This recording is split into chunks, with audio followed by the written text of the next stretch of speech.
Assalamualaikum warahmatullahi wabarakatuh dan selamat siang. Nama saya Yudi Reski, nomor stambuk C201204117. Di sini saya akan mempresentasikan tentang materi komunikasi bisnis mengenai etika bisnis, etika tim kerja, dan etika rapat. Kita masuk pada hal yang pertama, yaitu etika bisnis. Secara sederhana, yang dimaksud dengan etika bisnis adalah cara-cara untuk melakukan kegiatan bisnis yang mencakup seluruh aspek yang berkaitan dengan individu, perusahaan, industri, dan juga masyarakat. Semua ini mencakup bagaimana kita menjalankan bisnis secara adil, sesuai dengan hukum yang berlaku, dan tidak tergantung pada kedudukan individu ataupun perusahaan di masyarakat. Etika bisnis juga merupakan studi yang dikhususkan mengenai moral yang benar dan salah. Studi ini berkonsentrasi pada standar moral sebagaimana diterapkan dalam kebijakan institusi dan perilaku bisnis. Selanjutnya, hal-hal yang perlu diperhatikan dalam etika bisnis. Yang pertama adalah pengendalian diri. Yang kedua adalah pengembangan tanggung jawab sosial atau social responsibility. Yang ketiga, menciptakan persaingan yang sehat.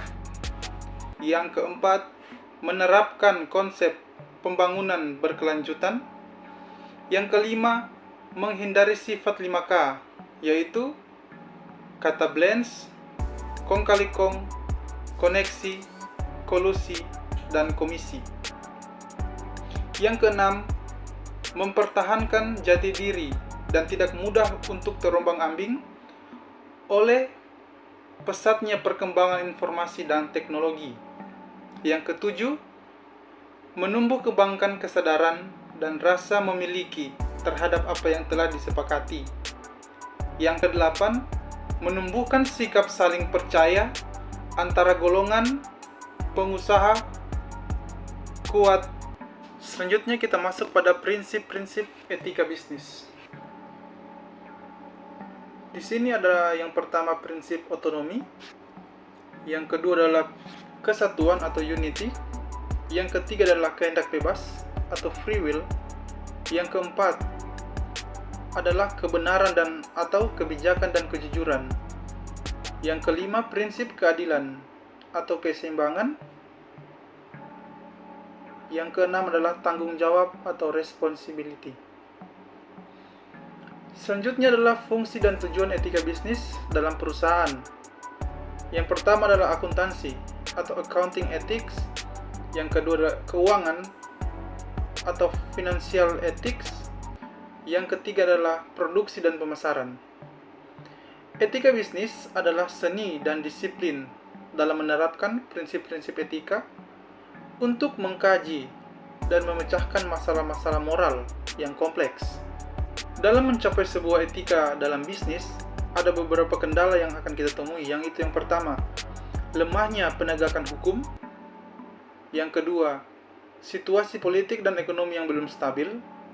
Yang ketiga, belum ada organisasi profesi bisnis dan manajemen untuk menegakkan kode etik bisnis dan manajemen. Yang keempat, banyak perusahaan yang mengalami konflik kepentingan. Dan yang terakhir adalah standar moral para perilaku bisnis pada umumnya masih lemah. Selanjutnya adalah etika kerja. Etika kerja dapat diartikan sebagai doktrin tentang kerja di mana sikap yang muncul atas kehendak dan kesadaran sendiri yang didasari oleh sistem orientasi nilai budaya terhadap kerja dan tidak menutup kemungkinan juga menjadi aturan normatif sebuah perusahaan. Ada beberapa ciri etika kerja. Yang pertama adalah kecanduan terhadap waktu. Yang kedua adalah memiliki moralitas yang bersih. Yang ketiga memiliki kejujuran. Yang keempat memiliki komitmen. Dan yang kelima kuat pendirian atau konsisten. Aspek etika kerja. Yang pertama yaitu melaksanakan tugas sesuai dengan visi dan misi dan tujuan perusahaan. Yang kedua, selalu berorientasi pada budaya peningkatan mutu kinerja. Yang ketiga, saling menghormati sesama karyawan. Yang keempat, membangun kerjasama dalam melaksanakan tugas perusahaan. Yang kelima, memegang amanah atau tanggung jawab dan kejujuran. Yang keenam, menanamkan kedisiplinan bagi diri sendiri dan perusahaan. Tanda-tanda memiliki etika kerja, yaitu yang pertama, memiliki penilaian yang sangat positif terhadap hasil kerja manusia. Selanjutnya, menempatkan pandangan tentang kerja sebagai suatu hal yang amat luhur bagi eksistensi manusia. Yang ketiga, kerja yang dirasakan sebagai aktivitas yang bermakna bagi kehidupan manusia. Yang keempat, kerja dihayati sebagai suatu proses yang membutuhkan ketekunan dan sekaligus sarana yang penting dalam mewujudkan cita-cita. Yang selanjutnya, kerja dilakukan sebagai bentuk ibadah. Di sini ada beberapa cara untuk menumbuhkan etika kerja, yaitu kerja sebagai rahmat atau bekerja tulus penuh syukur. Yang kedua, kerja adalah amanah atau bekerja dengan penuh rasa tanggung jawab. Yang ketiga, kerja adalah panggilan, yaitu bekerja tuntas penuh integritas. Yang keempat adalah kerja aktualisasi, yaitu bekerja keras penuh semangat. Selanjutnya, kerja adalah ibadah, bekerja serius penuh kecintaan. Yang selanjutnya, kerja adalah seni, bekerja penuh kreativitas. Yang selanjutnya, kerja adalah kehormatan, yaitu bekerja penuh ketekunan dan keunggulan. Dan yang terakhir, kerja adalah pelayanan, bekerja penuh kerendahan. Etika rapat.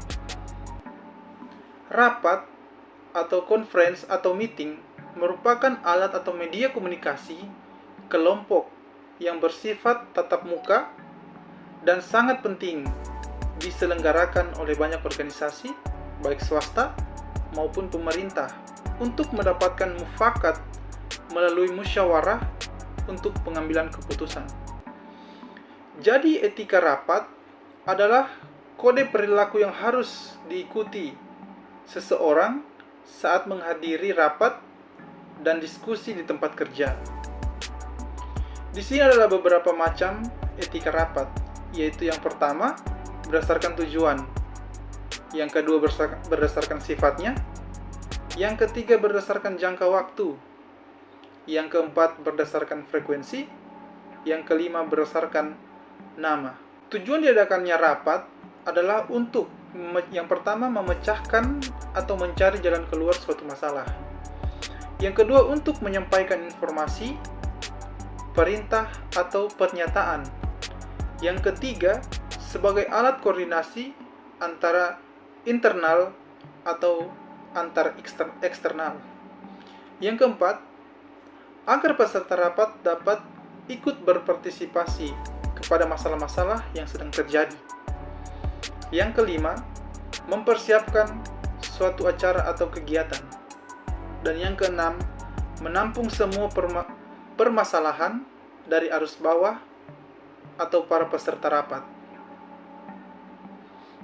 Di sini adalah syarat untuk menerapkan etika dalam rapat, yaitu yang pertama, membicarakan suatu masalah yang berkaitan dengan tujuan organisasi perusahaan atau instansi atau pemerintah dan lain sebagainya yang harus dirundingkan atau didiskusikan secara bermusyawarah. Yang kedua, pada saat rapat, di seluruh peserta harus berperan aktif. Yang ketiga, setiap pembicaraan ketika rapat berlangsung harus bersifat terbuka, tidak ada yang pedalaman serta kemunduran. Yang keempat, adanya unsur-unsur rapat seperti pimpinan, notulen, moderator, peserta rapat, masalah yang dibahas. Untuk mencapai tujuan rapat agar dapat berhasil, setiap peserta rapat harus mengetahui syarat-syarat rapat dengan baik. Demikianlah presentasi saya tentang etika bisnis, etika tim kerja, dan etika rapat. Lebih dan kurangnya saya mohon maaf, dan presentasi saya akhiri. Saya ucapkan terima kasih.